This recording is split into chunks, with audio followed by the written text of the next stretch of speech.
Wabarakatuh. Nama saya Fitra Diraja dengan NIM 20210490. Di sini saya akan sedikit membahas tentang konsep tujuan negara dan tujuan hukum. Yang pertama ialah konsep negara sebagai sarana mewujudkan tujuan bersama. Ialah negara Indonesia adalah negara kesatuan yang berbentuk republik. Negara kesatuan merupakan konsepsi tentang bentuk negara, dan republik adalah konsepsi mengenai bentuk pemerintahan yang dipilih dalam rangka Undang-Undang Dasar 1945. Federasi dan ada kalanya juga digunakan sebagai istilah republik. Yang kedua, konsep negara hukum kontemporer. Konsep negara hukum kontemporer yang dibayangkan sebagai faktor penentu dalam penyelenggaraan kekuasaan adalah norma atau hukum.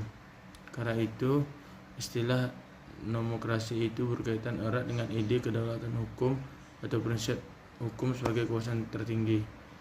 Yang ketiga, politik hukum dan mewujudkan tujuan negara. Politik hukum dalam mewujudkan tujuan negara. Politik hukum mempunyai peran yang sangat penting dalam pembentukan peraturan perundang-undangan dan hukum nasional Indonesia, mengingat politik hukum dijadikan sebagai pedoman dasar dalam proses penentuan nilai-nilai, penetapan, pembentukan, dan mengembang hukum nasional di Indonesia. 4. Analisis tentang potensi integrasi tujuan negara dan tujuan hukum. Integrasi tujuan negara dan tujuan hukum sangat penting bagi keberlangsungan dan kemajuan bangsa Indonesia, karena akan memudahkan dalam melakukan pembangunan, menjaga stabilitas politik, sosial dan ekonomi, serta memperkuat posisi Indonesia di mata dunia internasional. Sekian dari saya.